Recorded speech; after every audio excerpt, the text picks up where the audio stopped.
sociale. Le projet des concepteurs de la sécurité sociale, c'est qu'au bout d'un moment, la prospérité aidant, le plein emploi aidant, ce système assistentiel disparaissent complètement. Que finalement, cette assistance, elle ne concerne tout le monde parce que la prospérité, la croissance, va les permettre de façon sûre et certaine d'éradiquer le besoin d'assistance. Alors, il y a des questions qui restaient un petit peu en dehors du champ de réflexion de ces concepteurs de la sécurité sociale.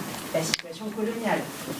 En 1935, la France a un empire colonial qui reste très très important et dans lequel le système de protection sociale va être très très peu implanté.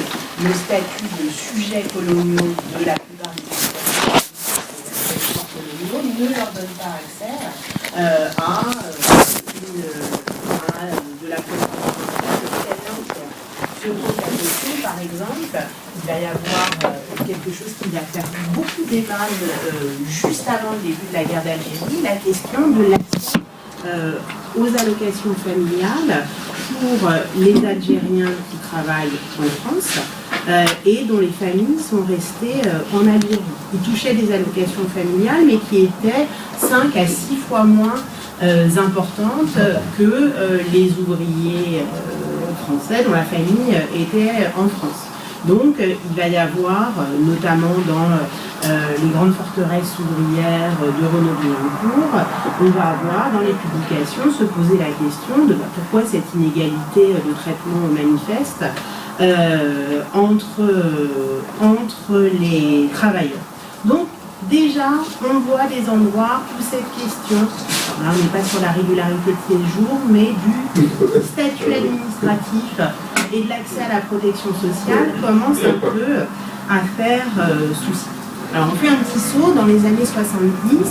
Les années 70, ce modèle de prospérité, l'idée qu'il allait avoir une disparition de l'assistance grâce au plein emploi, grâce au travail, ben, elle prend l'eau.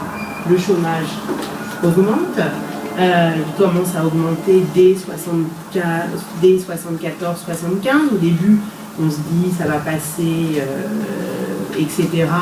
Mais ça perdure. Et l'une des premières mesures qu'on prend, c'est de prendre un décret pour cesser l'immigration de travail. Donc, on a une crise économique. Et ben, du coup, si les gens y cotisent moins, les caisses de la protection sociale et de l'assurance maladie, qui est l'une des branches de la protection sociale, commencent à se vider. Et puis d'un autre côté, si vous avez plus de gens au chômage, eh bien, vous avez des besoins de protection sociale d'autant plus grands, parce qu'il faut verser des sous-chômage, et puis on s'est très vite aperçu que quand les gens étaient au chômage, que leurs conditions de logement se dégradaient, etc., eh bien, vous aviez tendance à avoir assez logiquement des besoins de soins plus importants. Alors, il y a donc une impasse pour les systèmes de protection sociale, plus de missions à remplir et moins d'argent qui rentre dans les caisses. Et de nouvelles populations qui se retrouvent hors du travail et donc hors de l'assurance maladie classique. Alors vous allez avoir des associatifs qui vont essayer de décrire ce phénomène. Mais derrière l'idée de décrire, il y a surtout l'idée d'agir sur le gouvernement. Alors, les années 60, à partir de 70, et puis les années 70 avaient été des années où, pour le dire rapidement, le militantisme s'était structuré autour de la pensée marxiste. L'idée que le levier sur lequel il faut agir pour changer la société, c'est le travail, c'est la redistribution des richesses.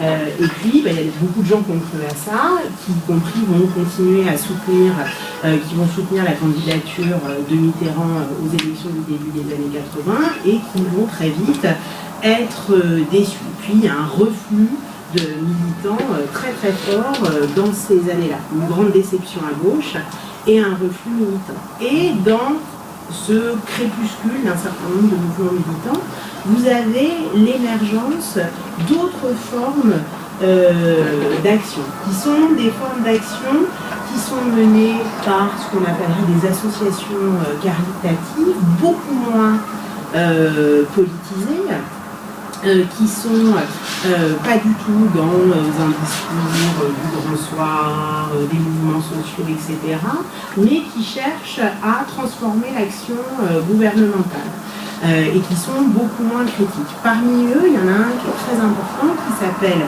ATD Quart-Monde, qui est mené par le père Brzezinski, donc un prêtre catholique, qui s'est monté dans les bidonvilles de Noisy-le-Grand à la fin des années 70 et qui est vraiment qui est représentant du courant du catholicisme social, qui est un courant très, très ancien, mais sa particularité, c'est que très très rapidement, le père Brzezinski, il porte la cause des pauvres, mais pas les pauvres comme une force qui va renverser le gouvernement, qui va se révolter, mais simplement comme des gens que l'État doit soutenir, à qui il faut apporter de l'autonomie, donc un discours très très pacificateur, eh bien il va taper à la porte des instances de pouvoir.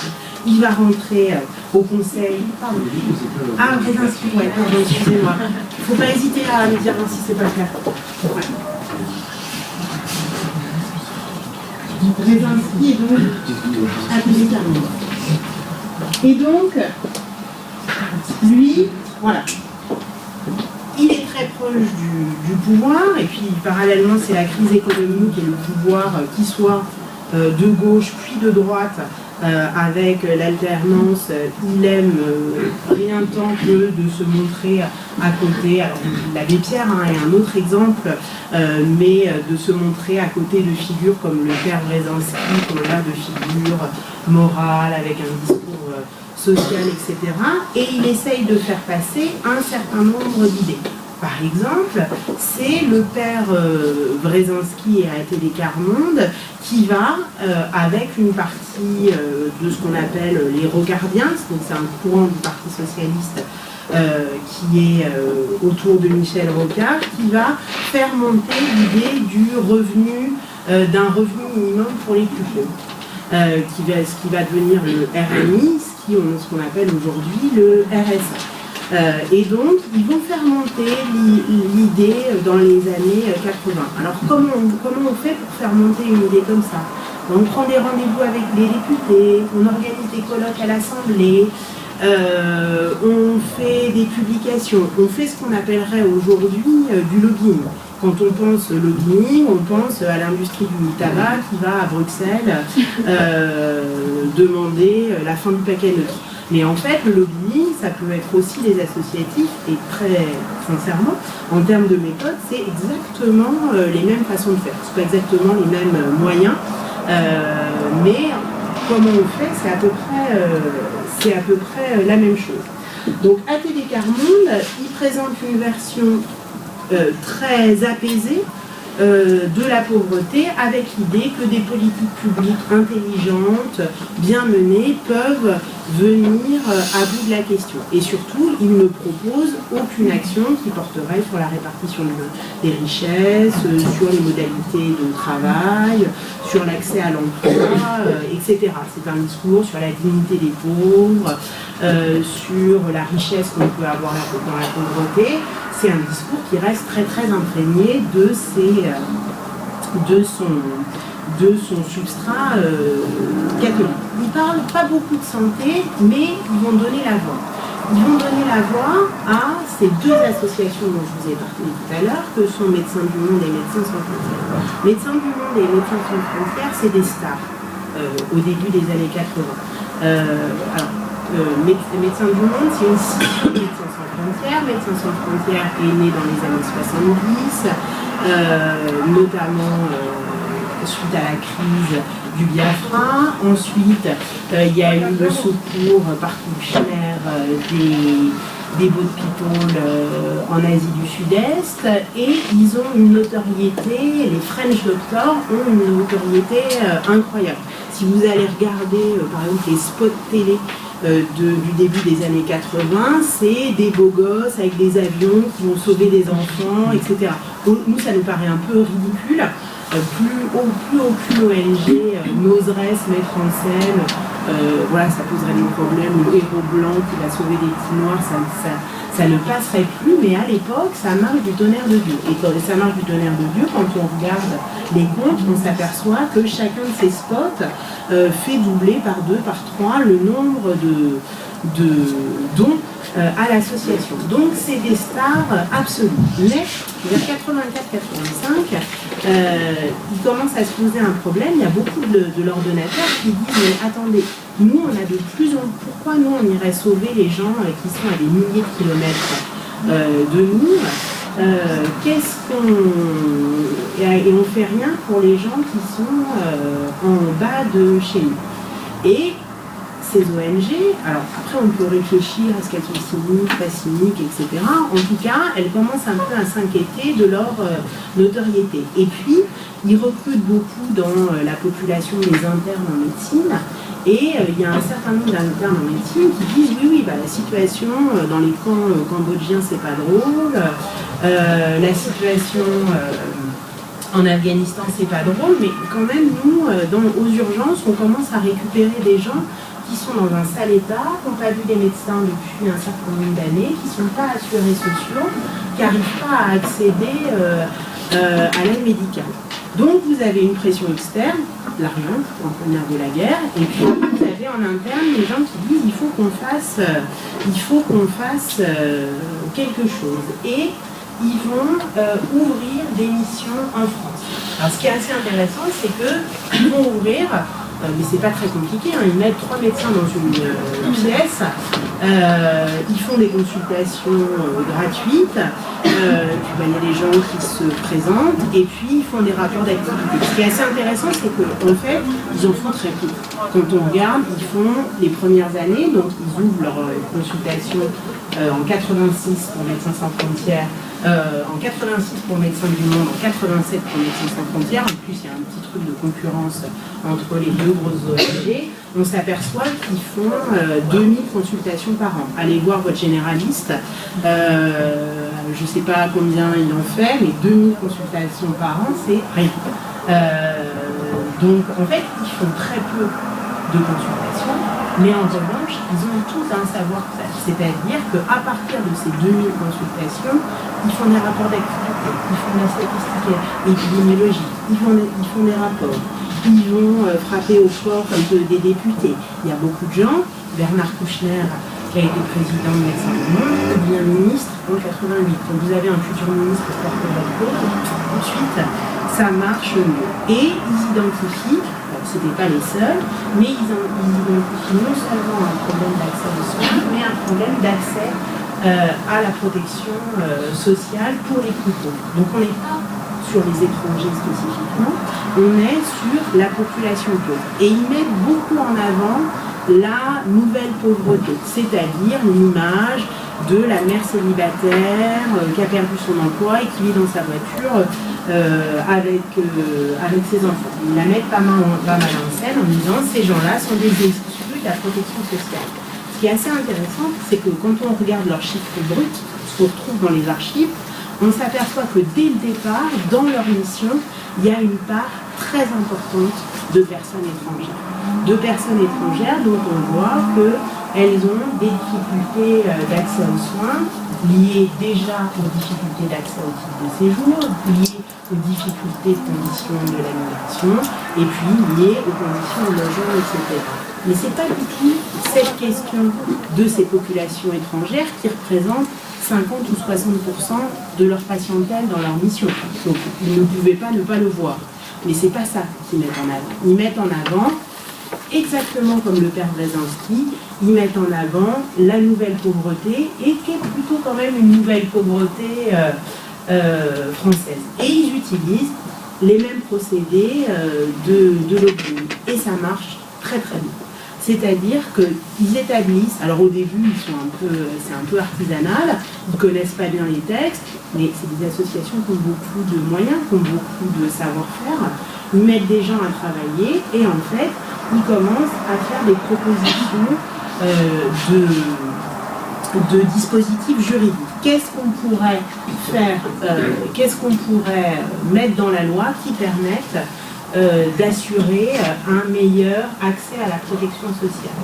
Et ils commencent à porter une proposition, ils sont pas uniques, mais ils font partie du groupe de tête. Ils commencent à dire qu'il faut qu'on détache l'accès à l'assurance maladie du travail. L'accès à l'assurance maladie, il doit être en fonction de la résidence. C'est-à-dire qu'a accès à l'assurance maladie, non pas celui qui a cotisé, pas cotisé, parce qu'il y avait beaucoup de gens qui se retrouvaient dans des situations infernales où ils n'avaient pas cotisé assez, du coup ils n'avaient pas le droit à l'assurance maladie, mais comme ils avaient cotisé un peu, ils n'avaient pas le droit à l'aide médicale. Et en plus c'était géré par des départements qui sont jamais un maillon territorial très très fort. Donc plein de gens se retrouvaient sans protection sociale. Ils disent qu'il faut arrêter de lier ça au travail et au fait d'avoir cotisé. La santé, c'est une valeur qui nécessite que ça soit le simple fait de vivre en couple. Et ils vont recevoir un assez grand soutien. Le premier qui leur apporte un soutien de poids, si je peux me permettre, c'est pas un gauchiste fini, c'est Philippe Seguin. Philippe Seguin, certes un gauchiste social, mais figure du RPR, clairement marqué à droite, qui est ministre des Affaires sociales et qui fait une circulaire très particulière, parce que c'est une circulaire qui rédige à la première personne. Il dit « je vous demande », etc. Il s'adresse aux directeurs d'hôpitaux et aux directeurs de lieux de soins en leur disant « recevez les personnes, quelle que soit leur situation du point de vue de la protection sociale, on va s'arranger pour les re-rentrer dans la protection sociale ». Donc, il y a une espèce de consensus à droite comme à gauche qui se crée sur le fait que l'accès aux soins et à la protection sociale ne doit plus être conditionné au fait d'avoir cotisé. Ils obtiennent que tous les bénéficiaires du RMI, qui est créé en 1988, soient affiliés automatiquement à l'aide médicale. Ils obtiennent en 1992 que l'aide médicale soit améliorée. Alors l'idée de lier complètement l'accès à l'assurance maladie à la résidence, en fait, pour des raisons que je vais vous épargner, faute de temps parce que c'est pas très rigolo, elle va mettre beaucoup de temps à se mettre en place et finalement elle ne va venir qu'en 1999. En 1999, vous avez la loi sur la couverture médicale universelle,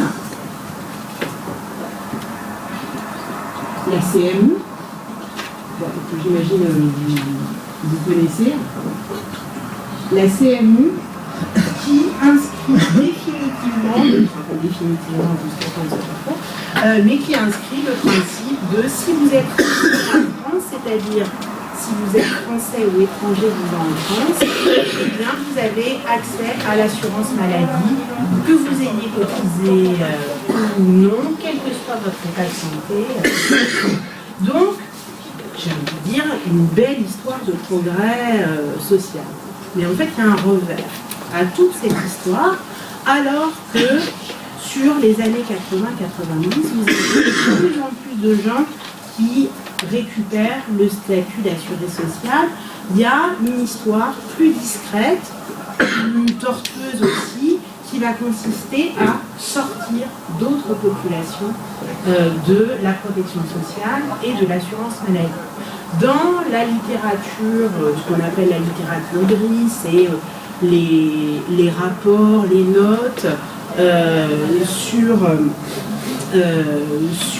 l'immigration et la protection sociale à la partir de la fin des années 70 et 80, notamment à l'ENA, l'École nationale d'administration, qui a un groupe qui réfléchit sur la protection sociale, commence à se demander si il ne faudrait pas sortir les étrangers de l'assurance maladie et de la protection sociale. Avec l'idée qu'on a fermé les frontières en 1974, ce qui est une image administrative, on n'a jamais en réalité fermé les frontières, ça ne marche jamais, mais on a voulu le faire, et bien de dire, est-ce que pour essayer de tarir les flux migratoires, est-ce qu'on ne devrait pas limiter l'accès à la protection sociale des étrangers, avec un présupposé qui, depuis 35 ans, n'a jamais été interrogé par les gouvernants, avec l'idée que les gens viendraient, que le système de protection sociale en France est tellement génialissime qu'il ferait venir les gens, que ce qui ferait traverser les mers aux gens, etc., c'est l'idée d'avoir du Doliprane comme ils veulent, grâce à leur ordonnance chez le médecin.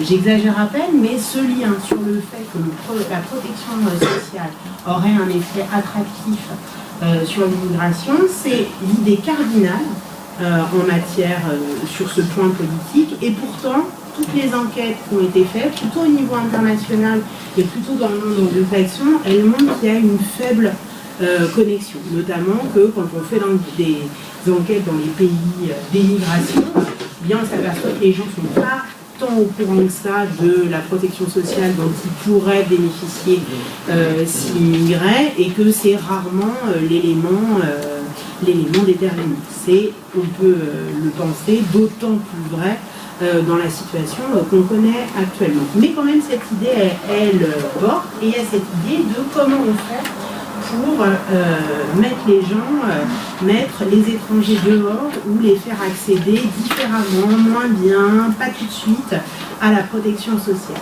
Cette idée, elle se heurte à des obstacles juridiques très forts. Déjà, parce que la France, depuis la décolonisation, a mené toute une diplomatie de la sécurité sociale avec les pays anciennement colonisés, mais pas seulement, en disant à ces pays, tes travailleurs, ils ont accès pleinement à la protection sociale en France, et mes travailleurs, même si du coup la relation est pas... il y a beaucoup moins de Français qui vivent dans les pays anciennement colonisés que l'inverse, eux aussi, ils auront accès à la protection sociale. C'est un peu un leurre parce que dans les pays anciennement colonisés, souvent les systèmes de protection sociale ne sont pas extrêmement développés. Mais il y a toute une diplomatie pour... Alors, je pense que il y a un vrai sujet à explorer sur cette diplomatie de la sécurité sociale, mais pour maintenir des liens avec ces pays, pour assurer l'ère d'influence de la France, on a passé ces accords-là. C'est des accords internationaux, ça tient un peu. Parallèlement, l'Europe, la loi européenne ne permet pas de discriminer les nationaux et les étrangers. Elle ne permet pas de discriminer les Français et les Européens face à la protection sociale, c'est-à-dire qu'un Belge qui travaille en France, il a le même droit, il a la loi de l'Union européenne, lui permet d'avoir accès à la même protection sociale qu'un Français, et par extension, même les ressortissants hors Union européenne. Donc, d'un point de vue juridique, ça ne colle pas. On ne peut pas mettre les gens dehors de la protection sociale sur un pur critère de nationalité. On fait des essais. Vous avez par exemple Michel Barzac, ministre de la Famille et de la Santé et de la Famille en 1986, qui essaie d'empêcher l'accès aux allocations familiales des enfants rentrés en dehors de la procédure de regroupement familial.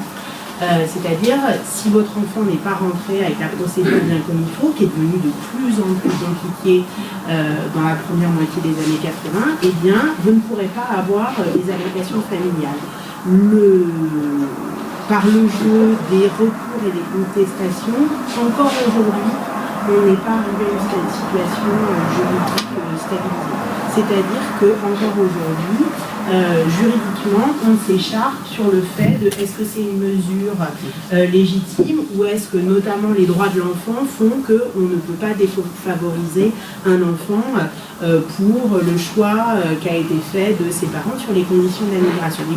Et d'appel en appel. Donc vous voyez, 86, on est en 2016, c'est-à-dire il y a eu 30 ans de bataille juridique sur cette question des allocations familiales. Donc le critère de nationalité, beaucoup auraient bien aimé, mais c'est pas possible. Par contre, ce qui marche, c'est le critère de régularité de séjour.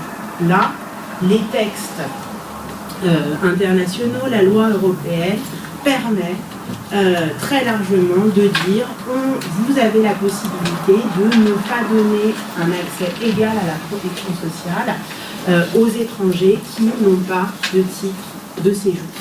Donc vous allez avoir toute cette réflexion juridique et on s'aperçoit que le critère pour sortir des gens de la protection sociale, c'est la régularité de séjour. Celui qui va porter ça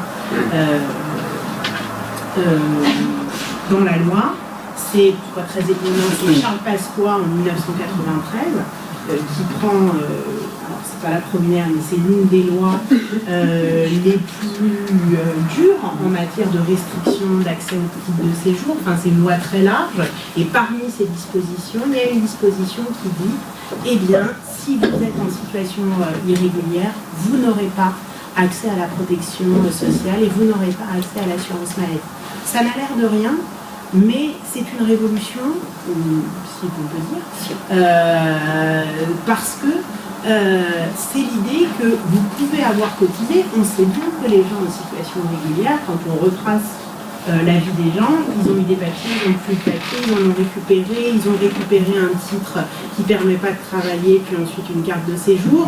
L'administration, elle fait comme ça. Et vous avez des gens qui ont travaillé légalement, qui ont cotisé pour leur travail, mais dès qu'ils sont en situation irrégulière, ils sont exclus de l'assurance maladie.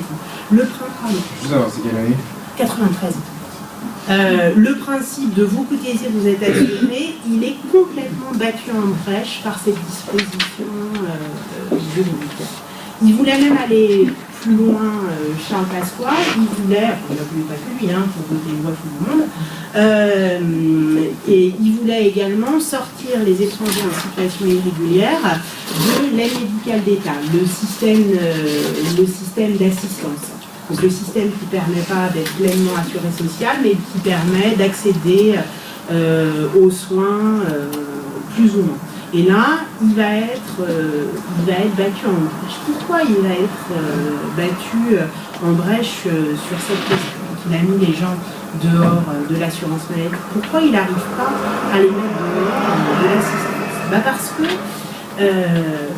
on est en 1993 et il se passe, du point de vue de l'histoire de la santé publique, quelque chose d'absolument majeur. C'est l'épidémie de sida.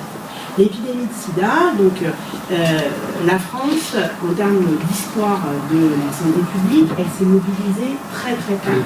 Les premiers cas en France, on estime que ça doit être 83-84, mais avant qu'il y ait une politique coordonnée de prise en charge, de campagne de prévention, il faut attendre 86-87. Plus, mais là ça prendrait énormément de temps, plus la question du sang contaminé. Donc, une politique qui se met en place tardivement, qui se met en place pas très bien en France sur la question du VIH. Et puis, il y a, pour le dire assez vite, même si c'est très caricatural, il y a deux épidémies. Il y a l'épidémie qui va être l'épidémie qu'on voit parce que c'est d'elle que vont émerger les premiers mouvements militants, notamment ACT UP et AID, en 87-89, c'est l'épidémie qui touche les hommes homosexuels et qui est une épidémie qui touche des gens qui d'habitude, entre guillemets, ne sont pas ceux qui sont touchés par les épidémies. C'est-à-dire que c'est une épidémie, les épidémies en général, ça touche les plus pauvres. Là, ce n'est pas le premier critère qui apparaît. Et on se retrouve avec une situation tragique, des jeunes hommes en pleine force de l'âge qui tombent comme des mouches. Les descriptions des services de maladies infectieuses dans les années 80, vous pouvez lire les livres par exemple d'Hervé Guibert, c'est absolument terrifiant. Si vous... Il y en a encore il y en a encore beaucoup en exercice que racontent les médecins sur le fait d'avoir 10 patients qui meurent par semaine, des jeunes gars de 25 ans, etc. Donc c'est tragique et à la fois c'est des gens qui ont des caractéristiques sociales un peu différentes des épidémies d'habitude. Il y a des gens qui ont fait des études supérieures, des gens qui vivent au cœur de Paris, des gens qui avaient des postes de pouvoir, des gens qui avaient des entrées dans le monde des médias, etc. Et c'est cette révolte face à la mort de tous ses amants, ses copains, etc. Et puis de ces capitaux sociaux que vont naître le mouvement de lutte contre le sida activiste, et puis qui a un mouvement qui a les ressources pour aller organiser des actions publiques, pour mettre une capote sur l'obélisque, pour aller jeter du faux sang sur le ministère de la Santé. Ils ont la ressource, ils ont la possibilité, s'il y a des procès, ils peuvent payer, enfin voilà. Donc vous avez un mouvement comme vous avez cette épidémie-là, et une épidémie qui trouve une traduction militante au fléau qui la décime. Puis vous avez une autre épidémie, plus souterraine mais tout aussi tragique, qui est, pour le dire rapidement, l'épidémie des quartiers. Vous avez dans les années 80 eu une explosion de la consommation de drogue par voie intraveineuse. C'est les grandes années, hélas, de l'héroïne, beaucoup plus qu'aujourd'hui. Quand on regarde la consommation, c'est sans commune mesure. La consommation de drogue par intraveineuse, elle a reculé par rapport aux années 80. Et dans les années 80, dans les quartiers populaires, vous avez toute une jeunesse plutôt masculine qui se pique, et qui se pique parfois plusieurs fois avec la même seringue, ce qui va faire le lit de l'épidémie de VIH. Et avec une épidémie de quartier, il y a eu je vous l'enverrai, il y a un très très bel article et avec une épidémie qui emporte là aussi de jeunes gens dans la force de l'âge, mais qui n'ont pas du tout les mêmes capitaux sociaux, culturels pour se faire entendre. Et puis avec un sentiment de grande honte. Quand vous allez interroger les gens dans les quartiers, vous vous apercevez en fait qu'il y a plein de familles où il y a un cousin, un oncle, etc. Mais les gens, ils vont vous en parler au bout de 4, 5, 6 fois. Parce que déjà, c'est hyper douloureux d'avoir perdu son frère, son oncle, etc. Comme ça. Parce que c'est pas facile d'avoir eu un proche usagé de drogue. Parce que souvent, les familles, elles ont fait tout ce qu'elles avaient pu pour essayer de tirer les gens là. Et c'est absolument tragique. Alors, elle touche les hommes, potentiellement elle peut toucher les femmes, mais on s'aperçoit que la consommation de drogue par voie intraveineuse dans ces années-là, ça concerne majoritairement des hommes. Pas que des hommes, mais plus des hommes. Et parallèlement, il y a une population qui aurait dû, entre guillemets, faire partie des populations les plus touchées par l'épidémie du VIH, c'est les travailleuses du sexe, les prostituées. Et on s'aperçoit en fait qu'il va y avoir une mobilisation dans ces années-là. Alors il y a beaucoup de travailleuses du sexe qui vont être emportées par le VIH, mais il va y avoir assez rapidement des associations d'autosupport donner accès aux préservatifs qui vont faire que le massacre annoncé ne va pas avoir complètement lieu, et que notamment les savoir-faire dans les communautés de prostituées vont permettre d'enrayer la progression de l'épidémie. Ce qui va se faire beaucoup plus tard dans les communautés d'usagers de drogue. Donc ça touche des hommes, mais pas seulement, parce que comme il y a une transmission par voie sexuelle, évidemment. Et puis évidemment, là j'ai eu tendance à vous présenter deux épidémies, l'une l'écarter par voie intraveineuse, les homos par relation sexuelle. En réalité, il y a plein de liens entre ces populations. Voilà, c'est une vision caricaturale qui, en fait, quand on va faire des entretiens, on s'aperçoit que c'est des idéotypes, mais c'est beaucoup plus compliqué. Et quand on étudie les épidémies, en fait, c'est à la fois terrible et fascinant.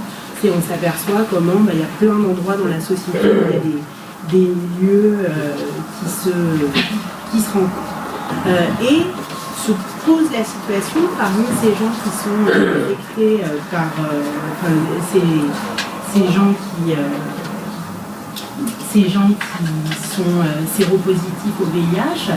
Dans ces quartiers populaires, il y a un certain nombre de gens qui sont des gens de nationalité étrangère. Et qui, d'autant plus, je vous rappelle que dans ces années-là, il n'y a quasiment aucun traitement disponible. Il y a la ZT qui fait vraiment pas des miracles, qui prolonge un petit peu la vie des gens, mais c'est pas génial. Et donc, on est promis à une mort certaine. Et évidemment, dans ces circonstances-là, il y a plein de gens, de jeunes gens qui n'ont pas demandé la nationalité française, à 18 ans, qui n'ont pas de papier, etc., qui se retrouvent séropositifs sans papier et à qui on dit on va vous renvoyer dans votre pays d'origine. C'est-à-dire qu'on va vous mettre mourant dans un avion pour aller au Maroc, en Algérie, où vous n'aurez pas d'accès aux soins et vous allez y mourir. Et là, il se passe quelque chose d'assez rare du point de vue des mouvements sociaux, tout le mouvement des quartiers populaires, la marche pour l'égalité de 83, etc., c'est des mouvements pour qui la suite des années 80 a été super difficile, avec un sentiment de trahison de la part de la gauche au pouvoir, avec des difficultés à survivre, avec des émeutes urbaines qui sont traitées d'une façon de plus en plus négative dans l'espace médiatique. Donc pour les militants des quartiers populaires, c'est très très difficile d'exister à la fin des années 80, des années 90. Il y a quand même un mouvement qui est là, c'est le mouvement contre la double peine. Donc la double peine, c'est le principe qui veut, parce qu'en fait il existe toujours un peu, on a beau dire que ça a été aboli, en réalité il est toujours là, le Comité national contre la double peine. La double peine, c'est le fait que si vous êtes étranger, vous êtes condamné à de la prison, à la sortie de la prison, vous êtes automatiquement renvoyé dans votre pays d'origine. Et ce Comité national contre la double peine, qui a du mal à exister, parmi les gens qui suivent au début des années 90, eh bien, il y a des jeunes gens séropositifs qui sortent de prison pour usage ou détention de produits stupéfiants et qu'on va renvoyer dans leur pays d'origine. Et ils viennent, et là, ils vont aller voir les militants de la lutte contre le sida, notamment ils vont voir ACT UP Paris qui faisait des réunions hebdomadaires ouvertes, et ils leur disent c'est bien joli ce que vous faites, mais finalement vous nous intéressez qu'aux homos, nous on crève, nous on a des copains qui sont renvoyés dans leur pays d'origine, qu'est-ce que vous faites pour ça?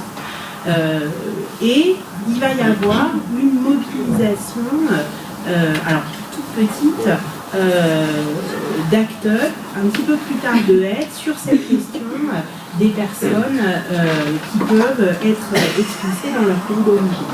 Les associations de lutte contre le sida, à l'époque, ne sont pas très très riches, elles le sont un petit peu plus par la suite, elles touchent compte de subventions, et elles estiment qu'elles ne sont pas tout à fait assez solides, et là, elles vont s'adresser à plus gros qu'elles, on va retrouver des gens qu'on a déjà vus, elles vont s'adresser à Médecins sans frontières, en disant vous qui êtes sans frontières, etc., venez nous aider. Et là, on va avoir pendant 3 ans une mobilisation contre les expulsions de malades. Une mobilisation dans la forme qu'elle va prendre, aujourd'hui, ça serait plus possible.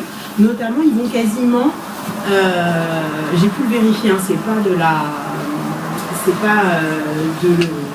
du souvenir militant qui embellit, mais ils vont dans les halls d'embarquement des aéroports pour contester. Vous imaginez aujourd'hui des militants qui voudraient accéder à un hall d'embarquement d'aéroport pour essayer de sortir un mec d'un avion. Vous imaginez ce qui se passerait. Mais bon, on est au début des années 90, le contexte de sécurité dans les aéroports n'est pas tout à fait le même. Le mouvement de la lutte contre le sida a une grande notoriété. Ils jouent beaucoup sur le fait qu'ils disent on est séropos, du coup les flics se reculent de 15 mètres, etc. Et voilà, ils font monter ce sujet et ils obtiennent au fur et à mesure des régularisations de malades.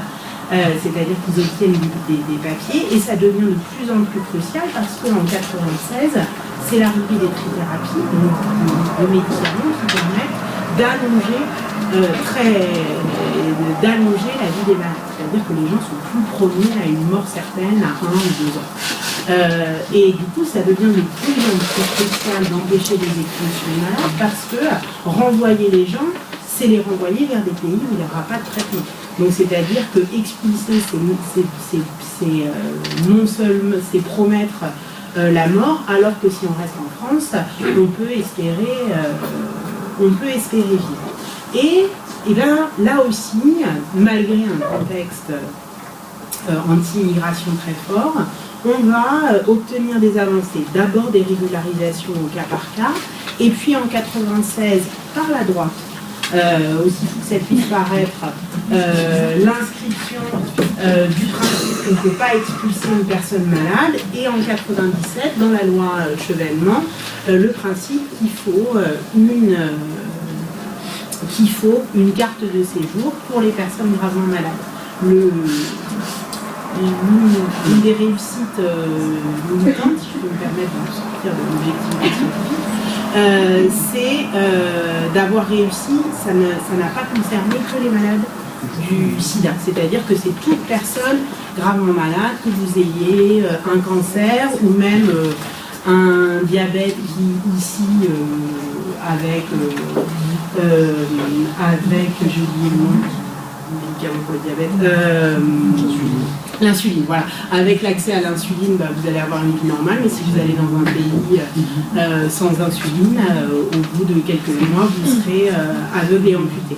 Donc, pour l'ensemble des malades, d'obtenir ce principe. Et cette question du droit au séjour, elle va poser la question de l'accès aux soins. Quel est l'intérêt et elle va aussi poser la question en termes de santé publique.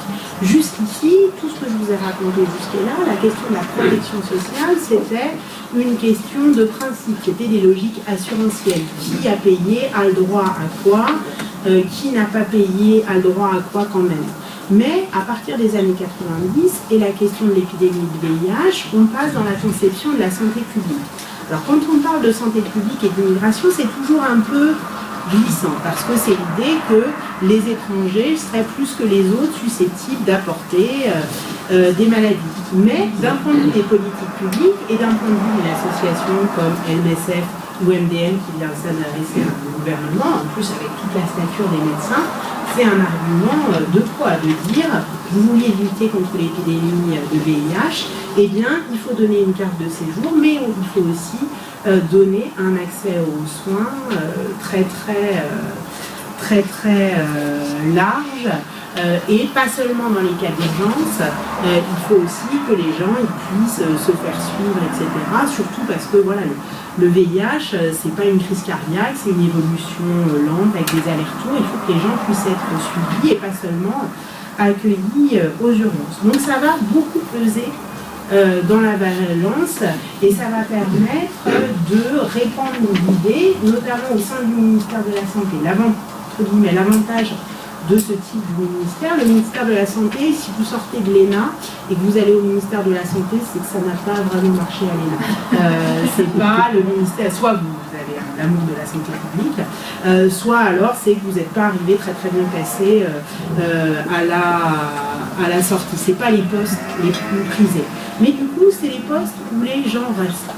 C'est-à-dire que comme personne ne trouve leur place, j'exagère, vous avez peut-être des gens qui sont fonctionnaires au ministère de la Santé, c'est très bien. Voilà, mais bon, dans la hiérarchie des énarques, c'est pas le top du top. Mais du coup, les gens survivent au changement de législature. C'est-à-dire que, eh bien, vous avez eu, par exemple, des gens qui sont restés toutes les années 90, notamment les gens en charge de l'épidémie de sida, c'est les mêmes gens sous Chirac, que ça le sera sous Balladur, que sous Jospin, etc. Et eux, ils font infuser ces idées-là. Donc il y a l'idée qu'il faut laisser un accès aux soins fort aux gens, quelle que soit leur situation administrative. Il faut faire une exception dans l'exclusion de la protection sociale qui a été décidée pour les sans-papiers. Et on arrive, on arrive en 99 au moment de la couverture universelle. Et là, on a envie de se dire, avec tout ce que je vous ai raconté, la logique historique aurait voulu que, eh bien, on arrive à un système où tout le monde rentre dans la CMU. Comme le principe, c'est que l'accès aux soins ne doit pas dépendre ni de vos cotisations sociales, ni de votre besoin de soins, ni de votre situation administrative, et bien du coup, tout le monde qui vit en France aurait dû avoir accès à la CMU. Mais en fait, on reste dans un contexte où l'immigration est vue comme un problème. Et c'est partagé par les gouvernements de gauche comme les gouvernements de droite. Donc, dans l'élaboration de la loi CMU, au départ, le rapporteur, un député du Parti Socialiste, c'est Jospin qui est Premier ministre à l'époque, le député Boulard, le député de la Sarthe, c'est chez moi, c'est pour ça que je le dis, avec un sens un peu, le sens qu'on a là-bas un peu paysan, il dit il y a 400 000 sans-papiers, on va avoir 4 millions de bénéficiaires de la CMU, franchement, on ne va pas créer un mini-truc pour 400 000 sans-papiers, ça va être un bazar pour pas grand-chose, on va mettre tout le monde dans la CMU. Et en fait, en face, cette question qui est une micro-question dans la loi CMU, qui concerne en termes de dépenses vraiment pas grand-chose, eh bien, va être la question dont la droite va s'emparer en disant la gauche veut faire venir des dizaines de milliers de migrants thérapeutiques qui vont venir pour bénéficier de la CMU. Même au sein du Parti Socialiste, qui n'était pas plus uni en 99 qu'il ne l'est aujourd'hui, il y a des gens qui commençaient à dire on va apparaître comme des soutiens d'immigration irrégulière. Et de l'autre côté, vous avez les associations de lutte contre le sida, vous avez MDM, vous avez MSF qui disent CMU pour tous, sinon, et c'est quand même, ça reste des cautions morales importantes, sinon on vous fait des publicités, des machins. Donc, Martine Aubry, qui est ministre de la Santé à l'époque, et puis le député Boulard, essaient de trouver une solution. Et là, ils vont trouver une solution qui, d'un point de vue administratif, juridique, est un truc un peu monstrueux. C'est-à-dire qu'ils inventent une couverture maladie spéciale sans papier. C'est-à-dire qu'ils inventent quelque chose qui n'est fait que pour les gens qui ne sont pas censés être là. C'est-à-dire qu'ils inventent quelque chose pour des gens qui, finalement, ont à peine une existence légale. Ils inventent un truc que pour les sans-papiers. Un système de protection sociale, d'assurance de couverture maladie seulement pour les sans-papiers, qui est, à peu de choses près, le Canada Dry. Ça doit plus parler dans votre génération, c'est tout.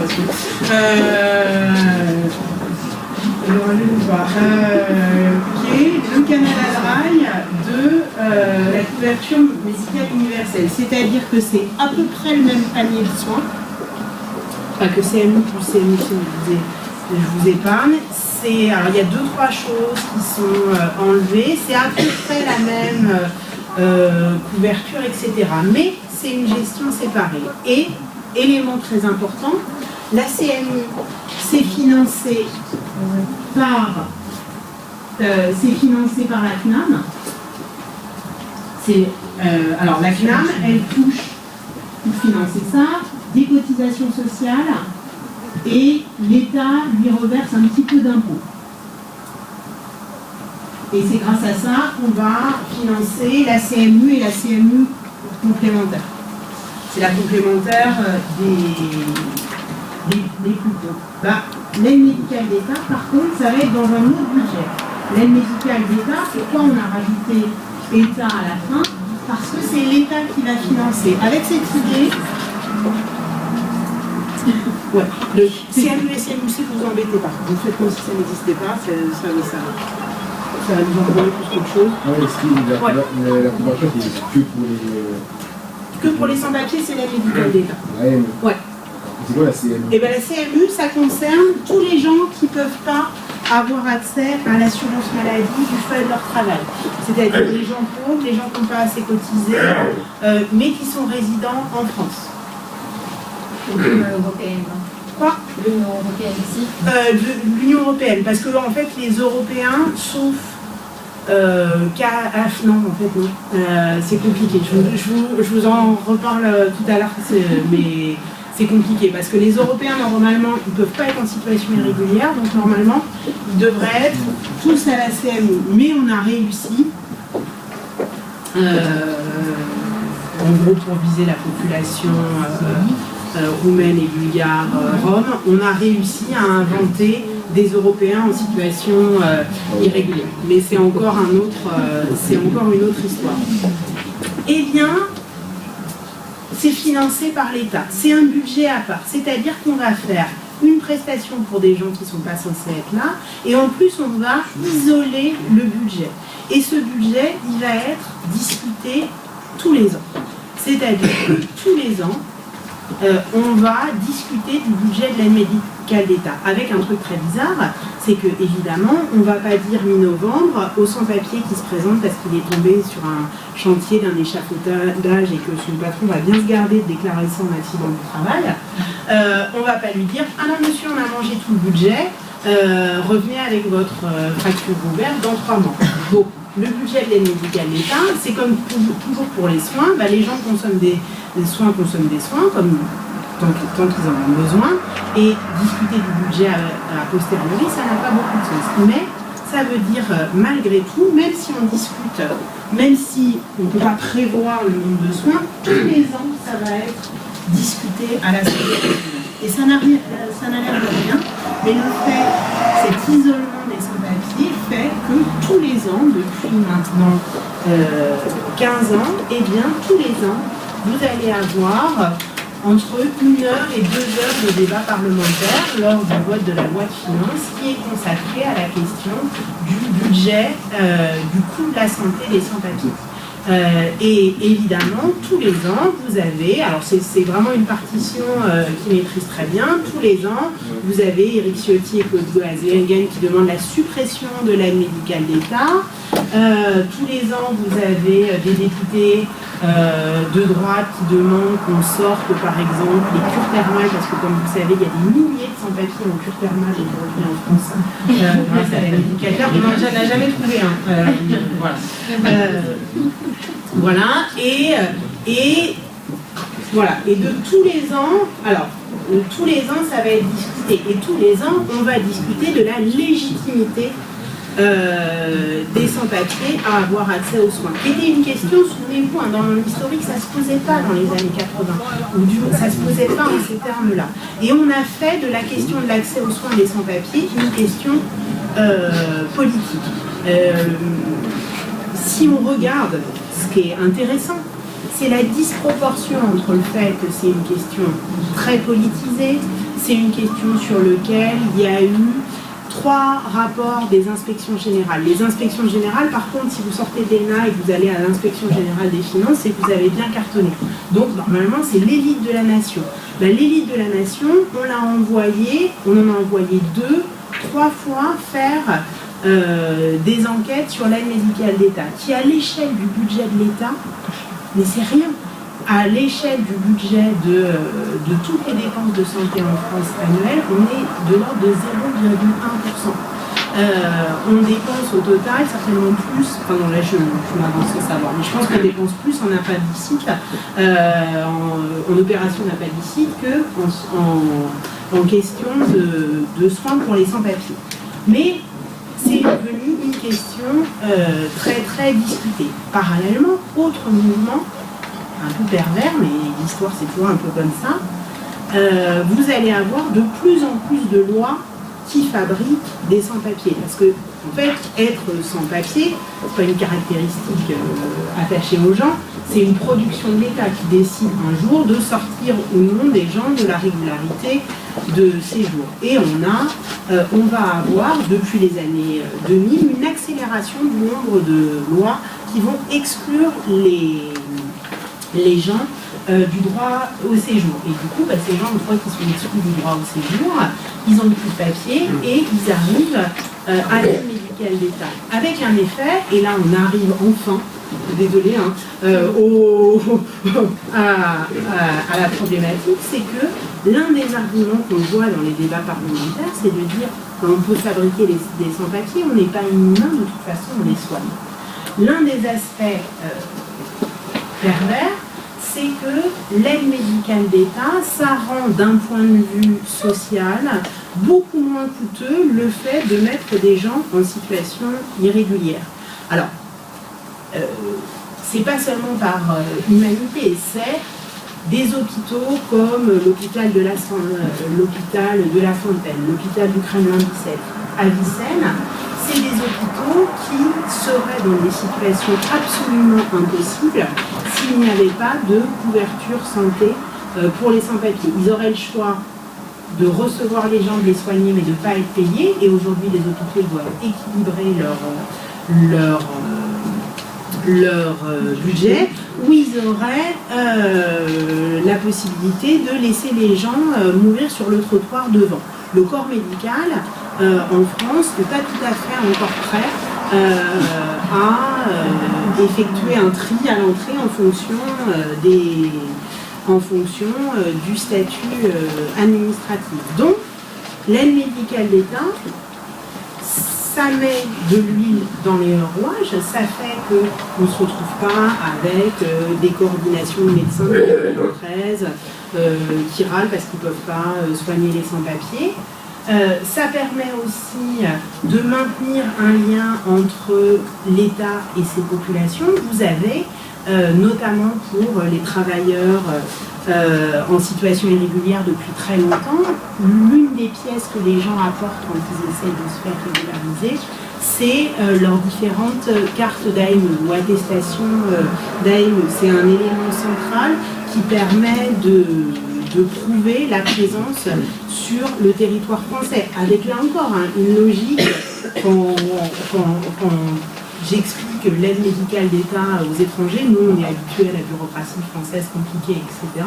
Mais voilà, pour des étrangers, ça paraît un truc complètement délirant. C'est-à-dire que pour être régularisé, vous prouvez que vous avez été vous dites que vous avez été irrégulier et vous en apportez la preuve que l'État vous a vous-même donné. C'est complexe quand même. Donc vous avez une façon comme ça, à la fois d'afficher une politique extrêmement dure contre l'immigration, d'en gérer les effets sociaux, de faire un micromanagement des effets sociaux en termes de santé publique ou budgétaire sur les hôpitaux, vous évitez la casse et vous pouvez continuer un peu à créer des sans-papiers à peu de frais. Et on peut même, alors il y a un sociologue qui s'appelle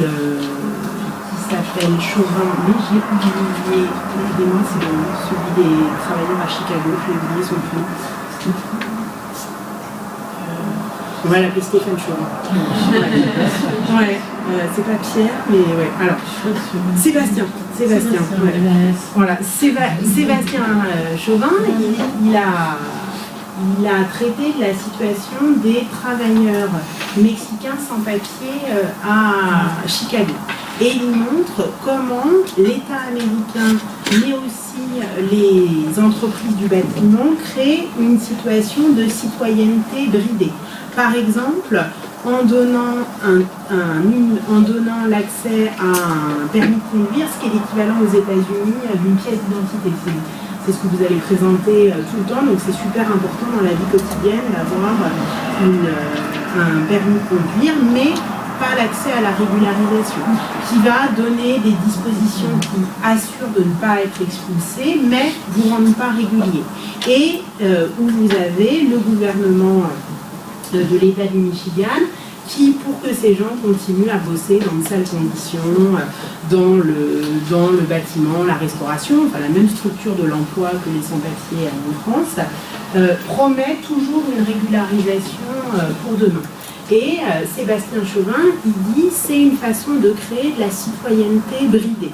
C'est-à-dire des formes de citoyenneté, on pourrait penser aux formes de citoyenneté qu'il y avait dans l'espace communal, qui ne sont pas pleines et entières. C'est-à-dire où on est un peu affilié à l'État, mais pas complètement.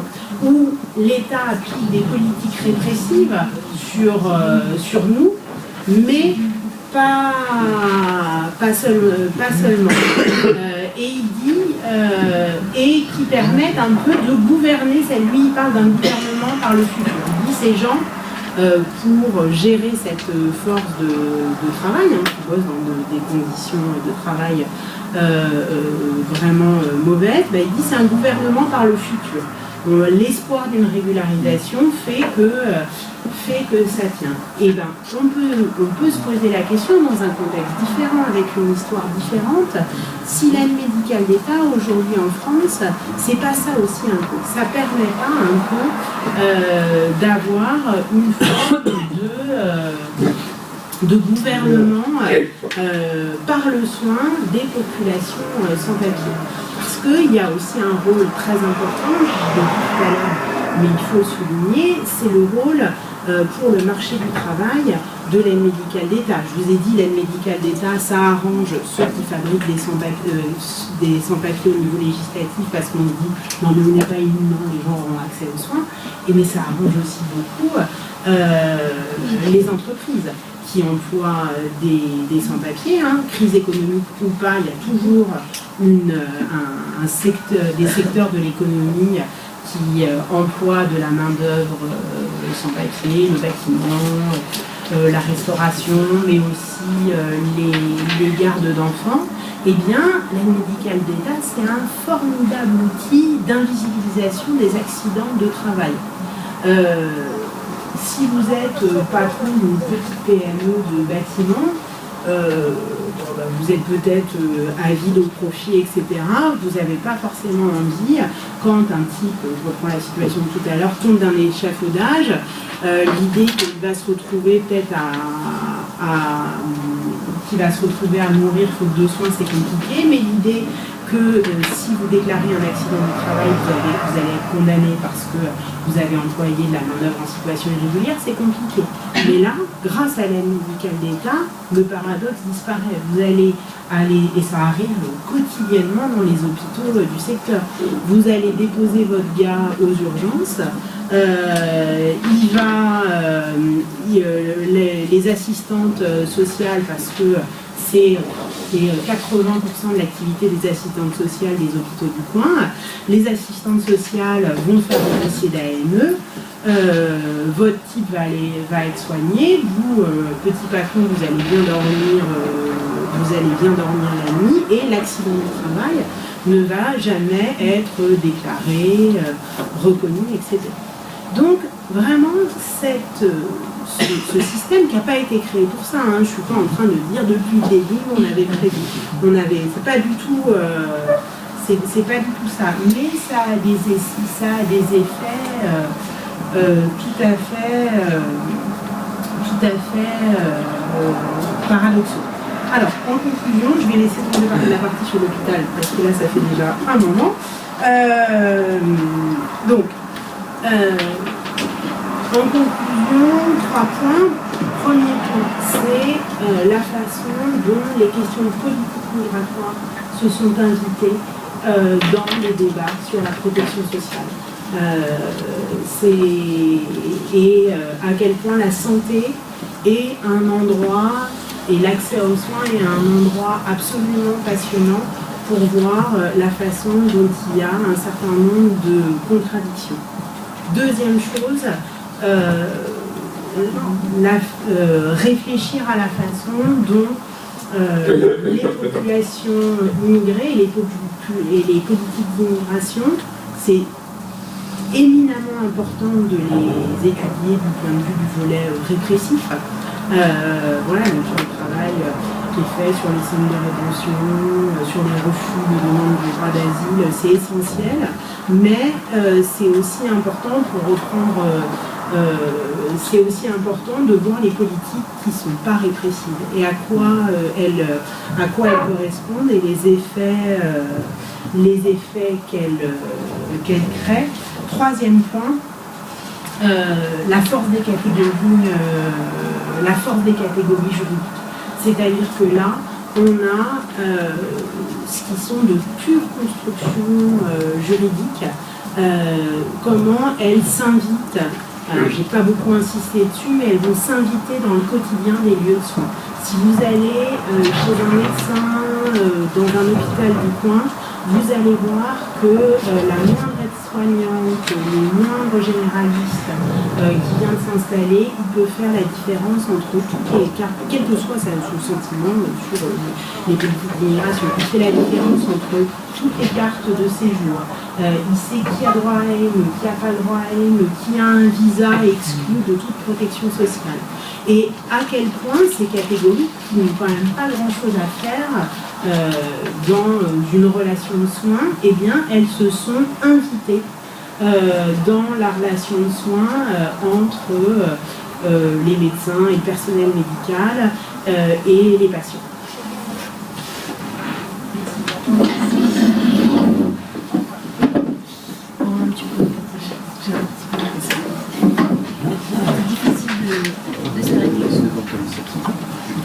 J'ai pas bien compris, excusez-moi, pourquoi l'AME, quand on amène le mec qui est tombé de l'échafaudage, que ça dispense de dire je suis tombé de l'échafaudage.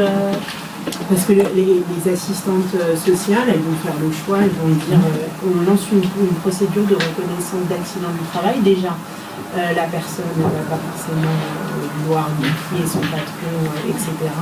Et en fait, le dossier d'aide médicale d'État, c'est 25 minutes dans le bureau de l'assistante sociale. Une reconnaissance d'accident du travail pour une personne en situation irrégulière, avant que la personne voit le premier sou, c'est 2-3 ans de procédure. Donc, il ne va pas y avoir Par contre, dans la loi, la possibilité qu'une personne en situation irrégulière qui est victime d'un accident du travail soit reconnue comme telle, elle existe. Mais c'est des procédures très très difficiles à mettre en place. Justement, c'est une grave erreur. Alors, c'est facile à dire, vous allez dire que c'est une grave erreur de la part des sans-papiers de ne pas, quand il s'agit d'un accident du travail, parce que pour les juristes qui aident les sans-papiers, la relation contractuelle de travail était terminée. Oui, L'employeur ne peut plus rien faire. Il est dos au mur à condition que le sans-papier veuille bien dire qu'il est tombé d'échafaudage dans le cadre de son travail, et surtout si les pompiers sont venus prendre sur le chantier. Là, malheureusement, beaucoup dans le cœur et jugé, comme tu l'avais expliqué, de la lumière. Moi, je ne suis pas tombé sur le chantier, sans doute que la chaleur, c'est... Oui, et puis il y a plein de computers là pour aller retrouver le boulot et puis c'est pas toujours quand je faisais mon terrain, moi je me suis vue avec une collègue, on tournait dans des zones de chantier le dimanche pour essayer de retrouver le nom de l'entreprise, dans ou ailleurs. Enfin, il y a un truc, c'est des entreprises, même d'un point de vue juridique, en fait, c'est très très, avec le jeu des sous-traitances, etc. Surtout que vous avez affaire quand le donneur d'ordre est une grosse société, genre Vinci, Bouygues, etc., ça rafale les sous-traitants derrière. Excusez-moi, je suis sans papier et le problème justement pour cette histoire de AME, il y a eu des accidents et c'était un accident terrible avec un sans-papier que moi-même d'avoir accompagné à l'hôpital. Mais le drame avec cette histoire de distinction entre l'AME et la CME, la différence elle est claire, nette et précise. Même, par exemple, il y a eu un accident il y a une année et demie au niveau d'un chantier, au niveau de Saint-Saint-Denis. Et donc, quand il est tombé d'un échafaudage, justement, il a eu une fracture au niveau de la jambe. En arrivant à l'hôpital, et que ce monsieur qui est tombé, le patron qui vient à l'hôpital, c'est lui-même qui fait une fausse déclaration. Il y a même la police sur place et on a été accompagné par le SAMU. Il a fait une déclaration auprès de l'administration. Étant sans papier, on ne peut pas intervenir parce qu'il y a la police qui nous en parle. C'est ça la différence. Donc, avec l'employeur, il a dit que le monsieur est tombé au niveau... ça s'est passé dans le métro. Et l'administration hospitalière, bien sûr, ils ont pris en considération ses propos et ma déclaration, moi qui avais accompagné, et l'accidenté a été marginalisé, non prise en considération. Donc l'administration, quand il regarde l'AME, donc c'est une personne qui est sans papier, en situation régulière, et dans la vie, qui vit dans la précarité. Donc, ni droit, ni le devoir de travailler et basta. C'est le travail. Madame, si il n'a pas tous les pouvoirs, ce chef d'entreprise, il y a le rapport des pompiers ou du SAMU, et si vous l'en demandez, il le faut. Oui, il y a le rapport. Et un chef d'entreprise, ce n'est pas une personne assermentée, c'est-à-dire que sa parole ne vaut pas plus que la vôtre.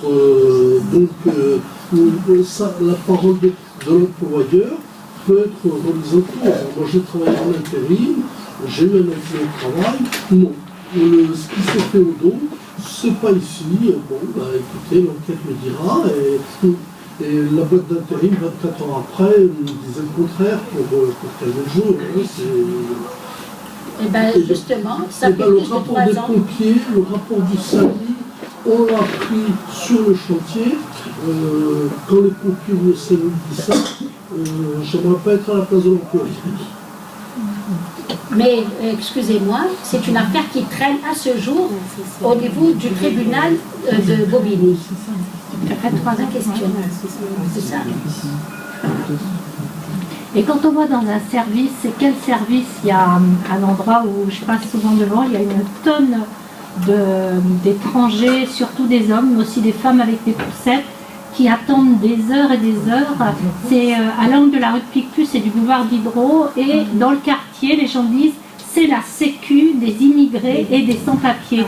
C'est quoi ce truc-là? Pendant longtemps, le choix qui a été fait par la CEPAM de Paris, alors c'est de redoubler la mise à part, c'est-à-dire qu'ils ont créé des guichets spéciaux aide médicale d'État. Avec, là encore, ça révèle aussi une hypocrisie, c'est que le but d'avoir des sans-papiers, c'est pas d'expulser tous les gens, parce que finalement, devant cette sécu spéciale AME, vous n'avez que des sans-papiers. Donc si on voulait vraiment mettre tous les sans-papiers dehors, on irait chercher les gens là et ça en serait fini.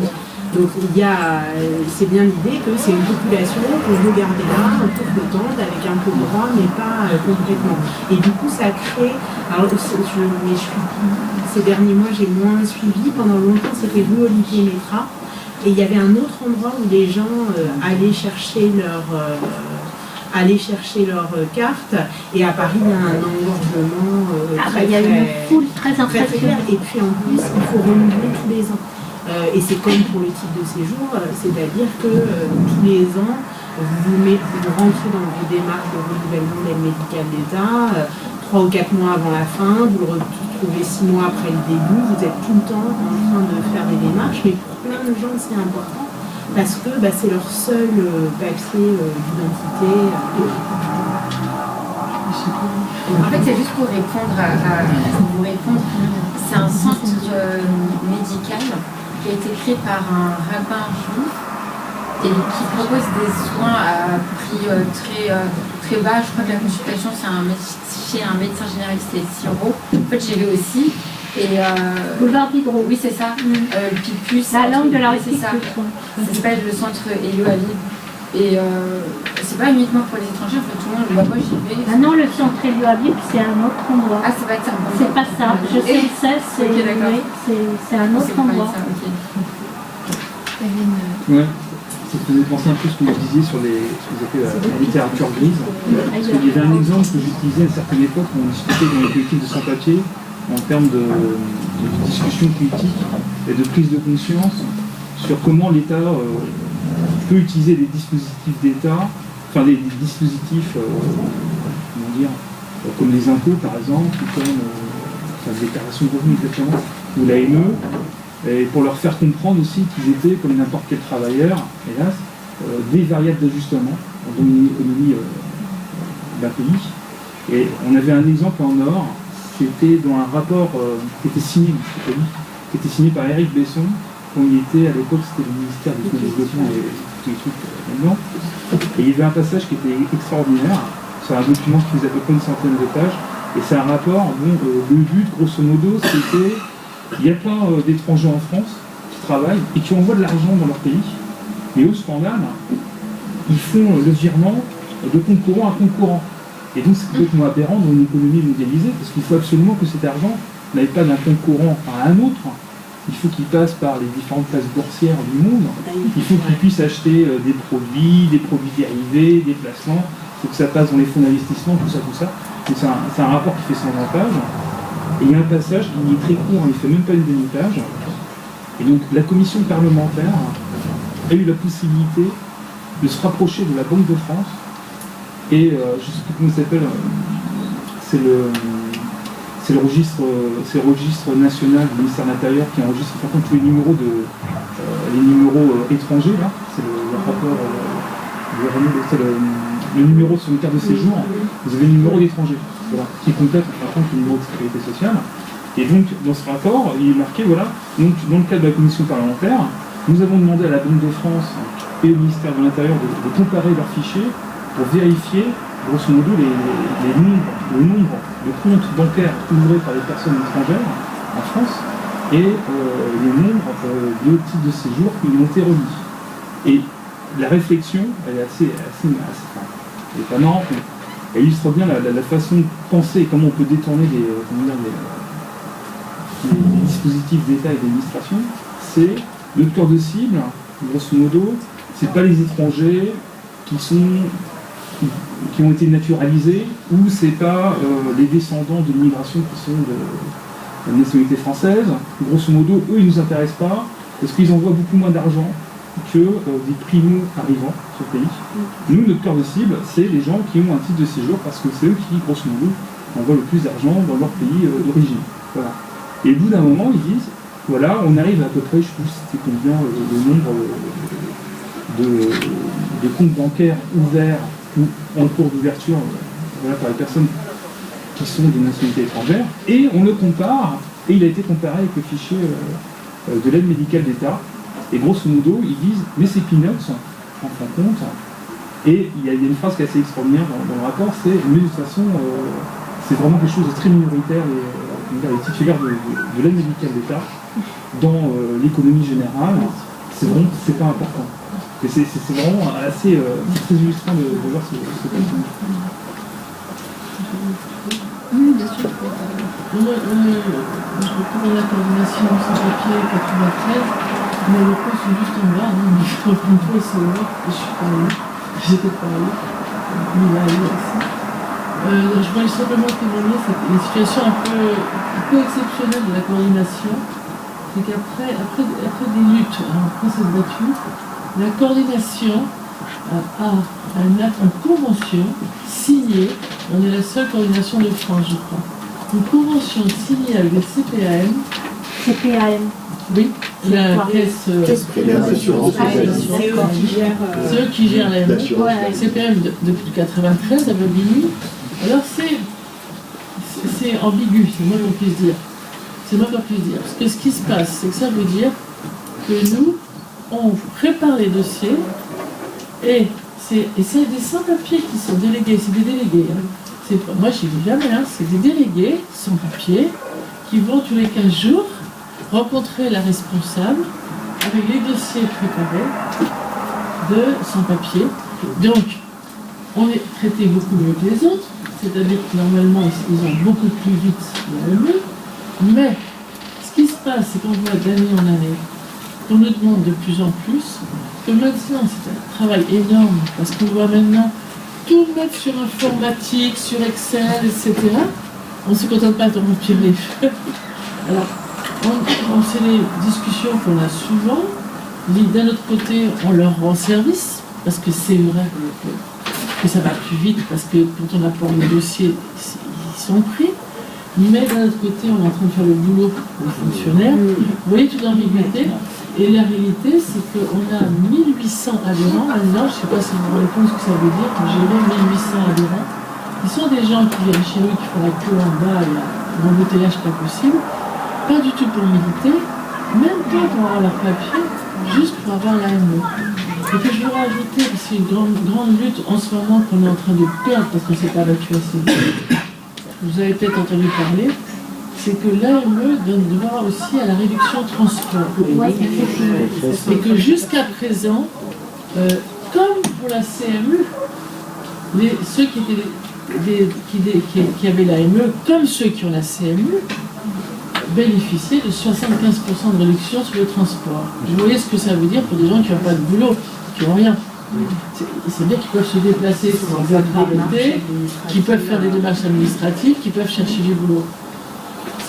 On a perdu, au niveau du conseil régional d'abord, Pécresse, les 25%, et on perd là en ce moment les 50% de STIP, ça s'appelle. Donc ça veut dire que ça aussi qui était quand même, nous on considère, et on a écrit des textes, il y a des pétitions qui ont circulé, pas que le 93, hein, toute l'île de France. On a fait une manifestation il n'y a pas longtemps et on a fait circuler des pétitions pour montrer encore la discrimination qui existe, toujours le principe de discrimination. C'est-à-dire qu'alors que cette réduction était donnée en fonction des revenus, maintenant cette réduction qui est maintenue pour ceux qui ont la CMU, question de revenus effectivement, est enlevée pour ceux qui ont l'AME. Et qu'on pense qu'ils ne pourront pas enlever l'AME parce que l'AME, c'est quand même juridiquement, vous l'avez très bien expliqué, c'est pas évident à faire sauter. Qu'en plus, enlever l'AME, c'est vrai que c'est prendre le risque que des gens qui viennent de ces pays où il y a tant de maladies, c'est un danger pour la santé publique, tout ce que vous avez très très bien dit, mais qu'on s'attend à ce que l'AME soit vidée un maximum que le panier AME soit réservé peu à peu uniquement à certaines maladies, ce qui serait catastrophique. Oui, d'autant plus que les médias, je ne sais pas si ce que j'ai entendu est fréquent, mais la tuberculose, toutes ces maladies, ça serait à cause de la recrudescence. Enfin, moi, je ne dis pas sans papier parce que quand on les a aidés, plus ils sont sans papier, plus ils ont des tonnes de papier. Moi, c'est un mot qui nous ont plein de papier, vous avez raison. Oui, c'est des valises entières de papier. On ne peut pas dire que c'est des sans-papier. Il en manque un papier. C'est comme quand on dit les quartiers. C'est quoi les quartiers? C'est Passy, c'est un quartier.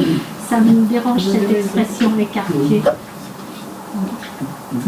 Il y avait un monsieur derrière. Oui, et justement, pour continuer sur ce que dit Marguerite sur la question de la coordination, pour obtenir la régularisation, il faut faire la démonstration de 10 années de travail.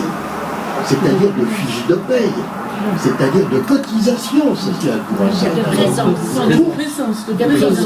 Comment 10 années de présence.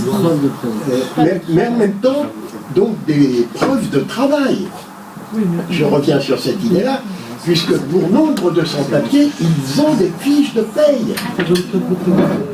Comment Bonne chose de comme ça. Non, on va parler là-dessus. Bon, c'est trop compliqué. Hein. Bon, et je confirme que la question de l'AME, c'est y compris une partie des cotisations sociales qui sont versées par leurs indemnités, etc. Ils les récupèrent par ce biais-là aussi. Hein, parce que c'est pas l'État qui donne, c'est eux, ils versent quelque chose quand ils cotisent et on leur redonne par un autre biais. La deuxième chose, c'est lorsque vous avez parlé sur le mouvement ATD Carmonte avec Brzezinski, etc., vous avez souligné l'apport de Rocard, de Michel Rocard. Oui, tant qu'il a été sur un petit peu la base du PSU. Mais dès qu'il est allé... Je pensais que je parlais de l'apport de Michel Rocard. Hein. Ouais, c'est comme ça que je l'ai. C'est comme ça que je l'ai entendu. Oui, non, mais je disais surtout qu'il avait c'était une vision des luttes sociales très en rupture avec c'était des propositions très en rupture avec les mouvements militants des années 70. Hein. Ouais. Oui, c'est pour ça que j'insiste. Lorsqu'il est allé dans le gouvernement sous la présidence de François Mitterrand, c'est quand même lui qui a annoncé on ne peut pas accueillir toute la misère du monde. Et c'est cette contradiction-là que je voulais juste mettre sur l'homme. La fin de la phrase aussi. Il a dit que la France doit y apporter sa contribution. Pour rebondir sur votre première remarque, ce qui est assez impressionnant, je n'ai pas parlé faute de temps, mais c'est le délire bureaucratique de ce système. C'est-à-dire que, par exemple, dans les hôpitaux de petite couronne, vous avez dans un hôpital avec 1000 lits, vous avez 15-16 assistantes sociales. À quoi ça doit servir une assistante sociale?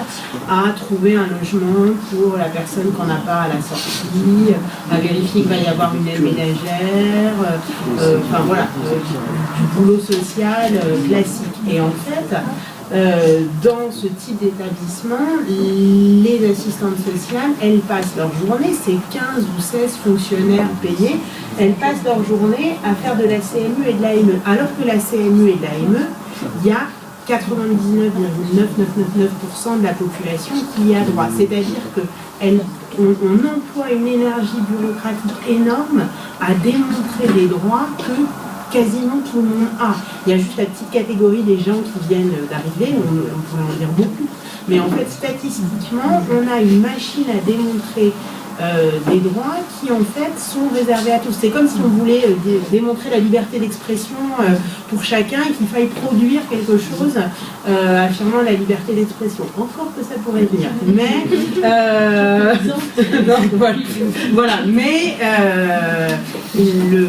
c'est un... Enfin, là, si on est dans des pures logiques comptables, on voit bien que c'est des rationalités administratives qui échappent en fait au fait de faire des économies, parce que là, c'est un coût bureaucratique absolument monstrueux pour pas grand chose, pour dire une fois tous les 5 jours, peut-être que celui-là, en fait, il n'y a pas droit. Et en plus, celui-là, la forte probabilité, c'est qu'il n'obtienne pas la AME, mais qu'il ne puisse pas payer sa facture, et qu'en fait, ça soit pris en charge. C'est surtout qu'il faut qu'il soit domicilié. Ouais. Oui, c'est là-dessus qu'il bloque des heures et des heures. Mais où tu habites, qu'est-ce que tu as comme preuve de l'endroit où tu habites? Ça prend un temps. Et dernier point, si je peux me permettre, c'est que ce n'est pas seuls les travailleurs immigrés ou les travailleurs sans papier qui subissent des attaques sur la question de la santé. C'est l'ensemble du monde du travail. Et on utilise la question de l'immigration pour faire peser sur tout le monde, pour tirer tout le monde. Et dès qu'on arrive à gagner sur les sans-papiers, alors on tire tout le monde vers le plus bas. Et c'est pour ça que la question, pour moi, des sans-papiers est décisive. C'est si on arrive à permettre à ce que tous les salariés ont les mêmes droits, personne n'est plus en danger. Du coup, j'avais une interrogation parce que tu montres bien qu'il y a. Enfin, la situation actuelle, c'est quand même un héritage de toute la lutte et des mobilisations liées à l'épidémie du sida. Tu disais tout à l'heure que les fonctionnaires qui sont au ministère de la Santé ont vécu un peu toutes ces années-là, ce qui veut dire que c'est pas très loin de la retraite. Donc il y a. Là, on sent que sur le militantisme autour du sida, de la vaccination du sida, c'est peut-être un peu moins aussi militant justement parce que tout un peu de prépa. En tout cas moins visible. Et du coup, est-ce que finalement ce maintien de l'AME, ça reste maintenu ou de toute façon on en a besoin pour que ça fonctionne? Voilà, ce qui va être très compliqué, mais d'ailleurs ce qui est assez marquant, c'est que tous les gouvernements depuis 2000 annoncent qu'ils vont la supprimer, et en fait ils n'y arrivent pas parce que et en fait c'est beaucoup pour des raisons comptables en fait. C'est parce que, alors ça ne changerait rien que ça soit dans la dette des hôpitaux ou pris en charge par l'AME en termes de compte public, ça compte pareil, mais en fait c'est devenu un instrument pour lisser les comptes des hôpitaux qui est vraiment très important. Alors on pourrait imaginer, ce qui est mis en place, c'est plutôt une réduction du panier de soins. Mais pour l'instant, alors les soins qui ont été enlevés, alors il y a les cures thermales, un soin, voilà, ça concerne les personnes, c'était pas très grave. Il y a un soin qui a été enlevé, alors c'est très symbolique, mais c'est assez significatif, c'est la GPA. Non pas la GPA, la PMA, pardon, procréation médicale non assistée. Là encore, ça concernait très très peu de femmes, donc des femmes à l'AME qui avaient des difficultés, des problèmes de stérilité. Ça a été sorti de l'aide médicale d'État.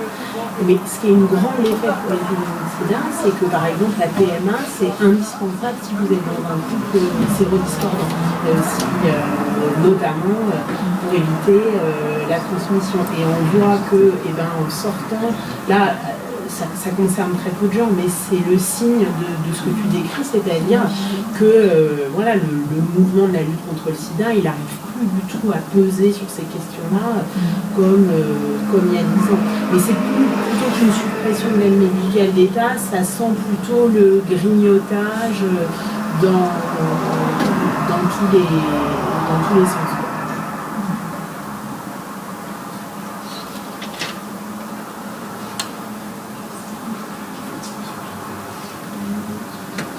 Oui, j'ai une question complètement factuelle par rapport à ce que vous avez dit. Je vais revenir sur ce que vous venez de dire. L'administration a peu changé finalement dans le ministère de la Santé, c'est ça que vous disiez tout à l'heure, qu'il est passé. Concernant la condition contaminée, il y a eu du changement quand même? L'affaire du sang contaminé, alors, je connais moins et c'est assez compliqué. Il y a des gens qui ont sauté, par contre, ça a impliqué un assez grand changement de culture au sein du ministère. Par exemple, moi j'ai fait beaucoup d'entretiens de gens qui disent si déjà ça a fait fuir plein de gens, c'est-à-dire qu'ils se sont dit que déjà dans la dévalorisation des ministères sociaux pour les hauts fonctionnaires, ça a renforcé le fait de ne pas vouloir aller au ministère de la Santé avec l'idée de je vais me retrouver en taux de maladie rénale plus tard. Beaucoup de gens qui m'ont dit, moi je voulais, quand je m'occupais des dossiers sur le VIH, j'avais la trouille de me retrouver mis en cause, etc. Donc je suis pas sûre que c'est fait tant changer les gens. C'est quand même des dossiers, surtout dans les années 90, c'est des dossiers super techniques en fait, très compliqués, et en fait former un fonctionnaire par exemple à la transfusion sanguine, en plus c'est des gens qui n'ont pas de formation de médecine, au don d'organes, etc. Pour avoir un fonctionnaire opérationnel, c'est 5-10 ans dans le service, donc il y a peu de gens qui ont changé. Par contre, je pense que ça a changé beaucoup de choses dans la culture de l'administration, et même encore aujourd'hui, des gens qui sont rentrés bien après le sang contaminé au ministère de la Santé, en entretien, ça fait partie des premières choses dont on parle. Et puis les événements comme le Mediator, etc., ont joué le scandale sanitaire. C'est un peu l'angoisse du fonctionnaire de milieu de rencontre.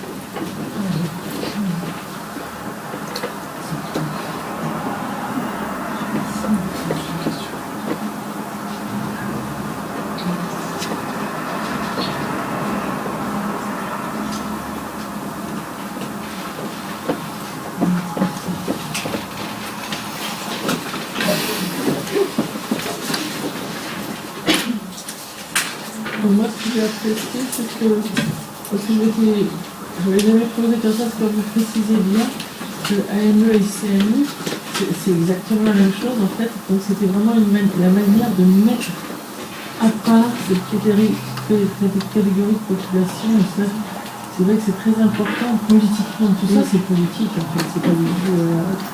Je trouvais que c'était très important de souligner ça. Parce que ça, d'un point de vue purement parlementaire, ça aussi, que ce soit la loi sur le RNU, la CMU, il était important qu'elle soit votée au-delà de la majorité. Donc, il y a eu c'est difficile de savoir exactement, mais c'est de dire la droite, une partie des députés de droite qui étaient prêts à voter la CMU ont conditionné leur vote au fait d'avoir l'aide médicale d'État. Et il y a, alors ça on ne peut jamais savoir, il y a eu un arbitrage à un moment, soit du côté de chez Aubry, soit du côté de Jospin, qui a dit bon si pour avoir une loi de consensus, on préfère faire ça. Et ce qui est assez intéressant, c'est que les débats sur l'AME ont finalement aussi joué depuis 15 ans le parfum des débats sur la CMU. C'est-à-dire qu'aujourd'hui, plus personne fait campagne sur on va supprimer la CMU et on va enlever les soins des plus pauvres. Ce qui ne veut pas dire que l'accès aux soins des plus pauvres se dira pas aujourd'hui en France. Mais plus personne dit on va virer les pauvres de l'assurance maladie. Le débat s'est déplacé sur est-ce qu'on continue à donner accès aux soins aux sans-papiers, avec une façon de poser les questions sociales de plus en plus en y introduisant la donnée migratoire de façon complètement systématique.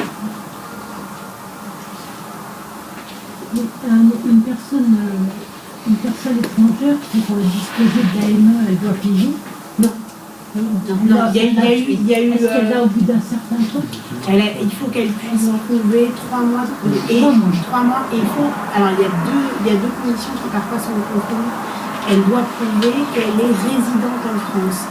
Ce qui, dans la plupart des cas, n'est pas très compliqué, mais qui, dans plein de cas, notamment des gens qui arrivent malades et des gens qui sont soupçonnés d'être des migrants thérapeutiques. Alors, c'est compliqué, mais notamment, il y a le cas très commun et très dramatique des accidents de personnes vivant en France, qu'elles soient françaises ou étrangères. Enfin, je vais parler plus clairement. En gros, vous avez votre grand-mère ou votre mère qui est à Oran avec un cancer qui se passe pas bien. On vous dit à l'hôpital d'Oran que ce cancer est soignable, mais pas en à Alger. Vous avez votre famille en France, vous essayez de mettre mamie ou maman dans un avion pour venir en France sauver sa peau. Et là, ça pose un souci parce que du point de vue de la loi française, cette personne ne va pas être considérée comme résidente parce qu'on va considérer que sa vie est encore en Algérie et elle peut être exclue de l'aide médicale d'État. C'est des cas très rares, mais c'est des cas absolument dramatique, et du coup là il y a une émission de facture hospitalière à l'encontre de la famille, et on se retrouve, y compris les familles ont des moyens, mais aujourd'hui avec le coût des traitements des nouvelles molécules anticancéreuses, j'avais pas tapé sur les labos, qui sont devenus beaucoup plus efficaces mais qui ont augmenté. le budget d'une famille, même de classe moyenne, en 3 mois, ces dernières économies sont épuisées. C'est des traitements à 50 000, 100 000 euros, donc on se retrouve avec des gens qui vont avoir des dettes envers le trésor public absolument importantes. Mais l'aide médicale d'État, il y a eu 1 an, peut-être que c'est ça auquel vous faites référence, où il y a eu un ticket d'entrée à 30 € pour responsabiliser les gens.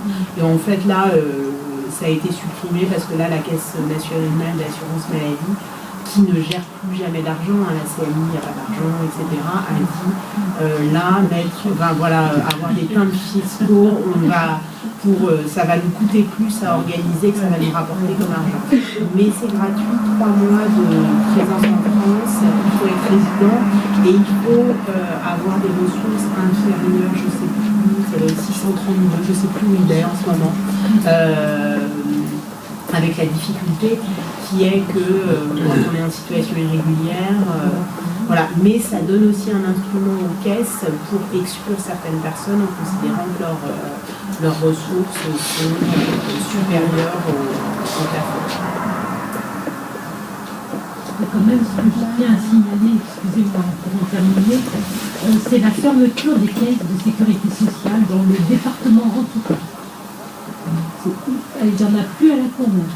Il y a de temps en temps un contact. Vraiment, il y a une queue incroyable à Bobigny. Mais alors, il faut y aller très tôt le matin. C'est incroyable. Alors, je ne sais pas si c'est une conséquence. Si c'est une des conséquences pour. Moi, j'ai l'impression qu'on veut casser cette sécurité sociale et puis empêcher aux gens d'aller faire des demandes. Oui, puis c'est exactement le système que pour les préfectures, en fait. C'est une façon de rendre difficile l'accès matériel au guichet pour s'assurer que le maximum de gens renoncent à demander leur régularisation, à faire valoir leurs droits. Après, l'aide médicale d'État, c'est beaucoup fait en hospitalier. Parce que il y a la population, qui doit être la population que vous suivez, de personnes sans papier qui sont là depuis longtemps et qui font valoir leurs droits à l'AME chaque année. Et puis il y a plein de gens qui ne vont rentrer de l'AME que quand ils vont avoir un pépin de soins. Donc il y a plein de gens en fait qui vont déclencher l'AME une fois qu'ils sont à l'hôpital. C'est le cas d'énormément de gens. Donc en fait,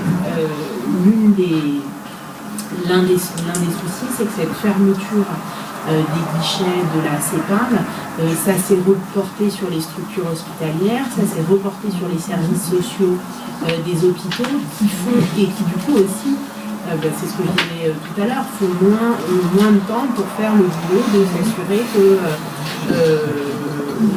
la dame qui sort de long séjour, elle va aller en maison de retraite,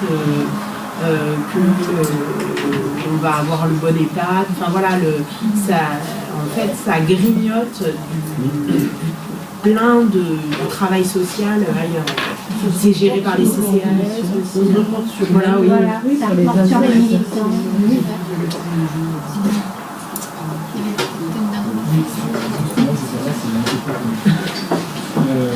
Concrètement, dans ce que vous racontez sur le trajet, si aujourd'hui c'est un autre côté sur le sans-papier, c'est je pense que c'est des enchaînements qui fait qu'à l'époque c'était intéressé par les gens et qu'aujourd'hui, je sais que c'est un politique. Et du coup, moi j'ai pas du tout avec ces chiffres, c'est capable être d'accord ou non de dire qu'accorder toutes ces aides immigrées, c'est vraiment un point économique pour notre société, etc. Moi, la question que je me pose, c'est pas justement que en fait, tout ça, c'est que en levier politique, c'est-à-dire qu'aujourd'hui, en fait, si on prend les lois, l'AME ou les SCMI, je ne sais pas, c'est juste parce que c'est ce que nous avons maintenant, parce que ça va marquer par la propre situation économique et que du coup, c'est plutôt facilement. Il y a un argument, c'est aussi autant, et c'est toujours le cas aujourd'hui, mais là où ça a été vraiment manifeste, c'était quand Sarkozy était président de la République. Si vous annoncez l'année, on voit bien comment ça marche pas, l'année prochaine, je vais baisser 2-3 points le chômage. Ben, en fait, vous avez très peu de leviers politiques là-dessus et on le voit bien en ce moment. Par contre, si vous annoncez 20 000 expulsions, ça, vous êtes capable de le faire. L'un des avantages, entre guillemets, de la politique migratoire, c'est que ça reste un endroit, et on le voit dans tous les pays européens, où les États ont encore un peu des leviers. Et en fait, où ils peuvent, c'est un jeu de but, parce que si j'annonce, enfin voilà, ils réussissent des choses dont ils savent qu'ils peuvent les réussir. Et donc c'est l'un des derniers domaines. Alors je pense que là, la crise de l'accueil des réfugiés depuis 2 ans change un peu la donne, mais jusqu'il y a 1 an et demi, 2 ans, c'était l'un des domaines où on pouvait encore mettre en scène le pouvoir du politique. C'est aussi pour ça que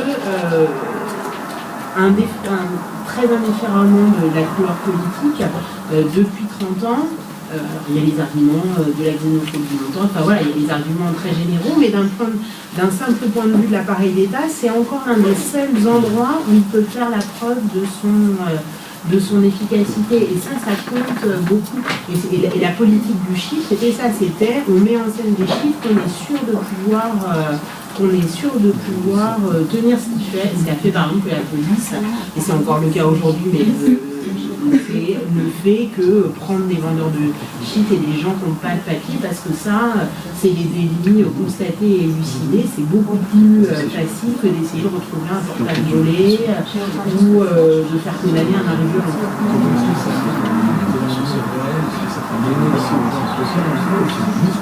Alors, il y a 2 niveaux. Un, je dirais d'un point de vue français, tout le monde est à peu près comme vous, c'est-à-dire que est-ce que l'immigration fait gagner, pas gagner de l'argent? C'est très compliqué, ça va dépendre. Il y a plein de façons de le calculer. Par exemple, il y a un argument qui est souvent avancé et qui est très juste, c'est de dire la plupart des immigrés, ils n'ont rien coûté en termes de frais de scolarité. Quand les gens ils arrivent à 22 ans, eh bien, c'est pas la France qui a assumé le coût de leur scolarité. Et je peux vous dire que les enseignants coûtent très cher à l'État. Donc, voilà, et il y a d'autres gens qui vont dire oui, mais comme ils sont dans les catégories, ils vont coûter plus en aide sociale. Donc il y a plein de façons de calculer qui font que je ne vais pas pouvoir vous sortir la balance à l'euro près. Néanmoins, notamment au niveau international, chaque fois qu'il y a des enquêtes qui sont faites, globalement, soit c'est une opération nulle, soit ça rapporte peu d'argent. C'est-à-dire qu'il n'y a pas peut-être que... Il y a des chiffres et des enquêtes, on peut vous les envoyer, qui montrent que, oui, d'abord que l'immigré, ça rapporte, et puis que nous dit que ce qui rapporte surtout, c'est l'argent qu'on leur coûte dans leur pays. Ouais. Par exemple, le prix auquel on achète lorsque je ne sais pas, le coltan, etc. Ça rapporte énormément d'argent, ça. Mais tous les dernières enquêtes dans les tracts qu'on a diffusés l'année dernière, moi je ne sais pas les chiffres, je vous te jure, mais si vous voulez, on a des... Mais ce qui est assez intéressant, c'est que l'immigration, et peut-être que Hélène Thiollet qui était là la semaine dernière, elle en parle bien, c'est l'un des domaines où il y a la rupture la plus forte entre les résultats des sciences sociales et des sciences économiques, qui vont plutôt dans le sens, ça rapporte de toute façon avec les tendances démographiques, il va bien falloir de l'immigration. Enfin, il y a un consensus, il n'y a pas besoin d'être un chercheur d'extrême gauche pour arriver à ces conclusions-là. Voilà, et les politiques publiques. C'est vraiment un des domaines, c'est pratiquement aussi délirant que si en 92, le gouvernement français avait dit pour le dégage, il faut arrêter le préservatif. C'est-à-dire que je ne dis pas que toutes les politiques publiques doivent être guidées seulement par la science, c'est pas ça tout à fait la démocratie, mais là, on a des politiques publiques qui sont en contradiction complète avec toutes les études qui font, c'est vraiment l'un des domaines où c'est le plus patent et surtout on n'arrive pas à renverser la tendance en fait. Après il y a la question de est-ce que, mais ça c'est un débat politique, pas scientifique, c'est est-ce qu'on a envie de poser la question de l'immigration en termes de coût, de combien on rapporte les gens, et est-ce que c'est ça qui doit guider ce qui doit être fait, ça c'est encore une autre question. Mais en même temps, pour des pays, Ouais, dans les Anglais, ouais. en même temps, pour des pays comme l'Allemagne, la question de l'immigration est une question décisive, mais y compris en France. Le taux de natalité ayant baissé, en particulier cette année, etc., il y a besoin d'une immigration. Je ne sais pas, on pourrait rigoler pour savoir qui est français de souche. Juste pour rigoler. Il n'y en aurait pas beaucoup. Et donc, on est bien ce mélange, qui est issu d'un monde qui bouge, etc. Mais y compris, qu'est-ce qui fait que les sans-papiers en particulier viennent en France? C'est généralement là où la France est allée faire un certain nombre de choses, colonies, etc. Parce qu'ils ont un petit peu appris le français, alors ils viennent plus facilement. Regardez ceux qui sont intéressés, ils veulent pas venir en France. Ils veulent aller en Angleterre. Parce que la colonisation s'est faite par l'Angleterre, etc. Et donc et pour les Turcs, c'est en particulier l'Allemagne. Parce que les conditions sont faites, etc. Donc c'est tout ça. On a été, ils viennent, c'était pas un drame soi-disant quand les Français étaient en Algérie, c'est pas un drame quand les Algériens étaient en France.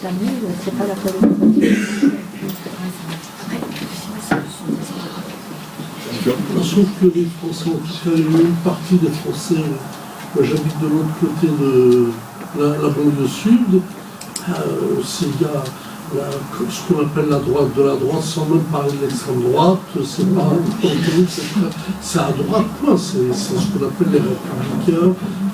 On ne veut pas d'étrangers, c'est fini, il n'y a pas de calcul à faire, et on n'en veut plus. Pécresse, elle est venue faire chez nous un meeting, donc elle avait dans son programme, ça y était, parce qu'elle a retiré au sans-papier, ça figurait dans son programme, il n'y a rien à dire, et elle dit avec moi les femmes voilées, c'est fini. Alors je lui dis, madame, en tant que présidente de région, vous n'avez aucun pouvoir de police administrative, aucun pouvoir de police judiciaire.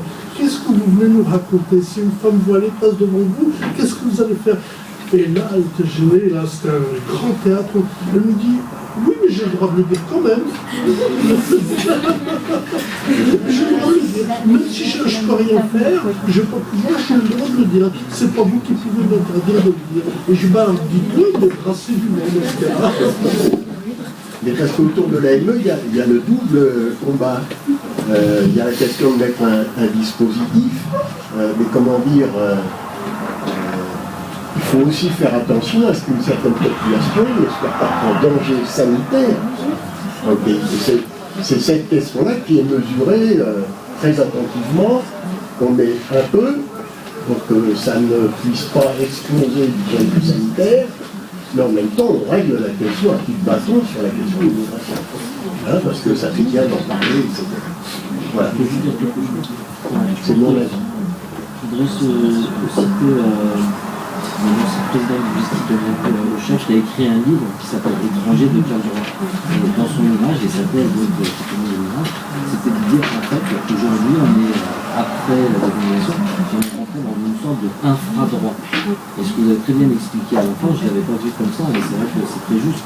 En fait, aujourd'hui, un peu ce qu'a dit le monsieur tout à l'heure, c'est qu'en fait, on veut se créer une sorte de réserve, un vivier, comme aux États-Unis, de sous-prolétariat.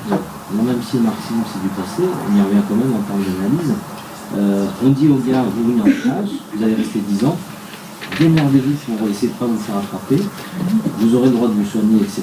Machin, vous devrez accepter certains jobs de merde, donc sous-traitant, machin, but, machin.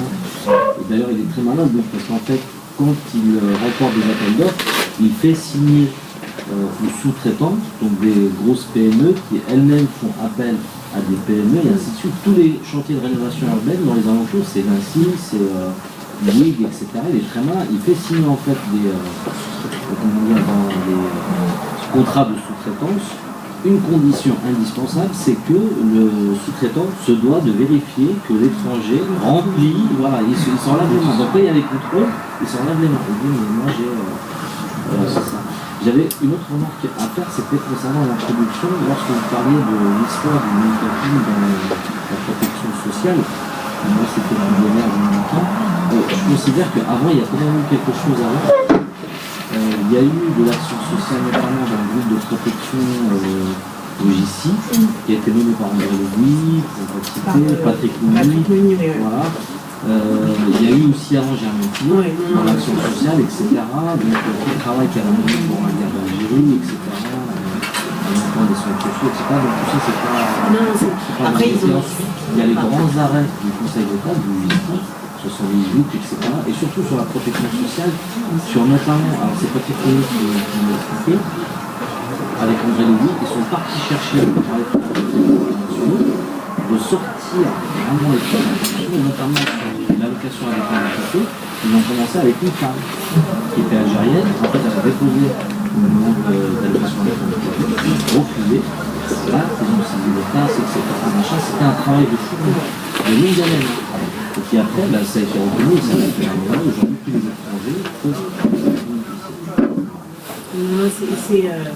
Et par exemple, et c'est vrai que j'aurais dû le dire, ce qui a fait prendre conscience que ça allait être plus compliqué, c'est aussi tout ce travail du militantisme juridique, qui est...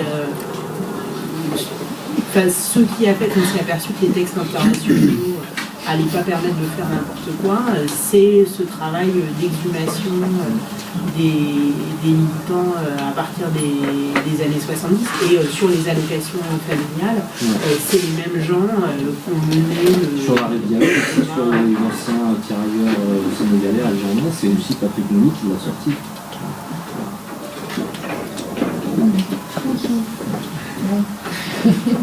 Je propose qu'on arrête le débat ici.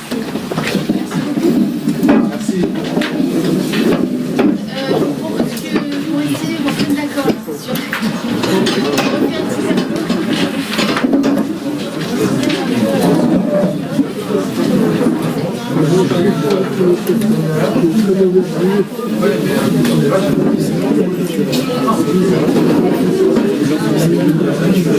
Qui est clôturé.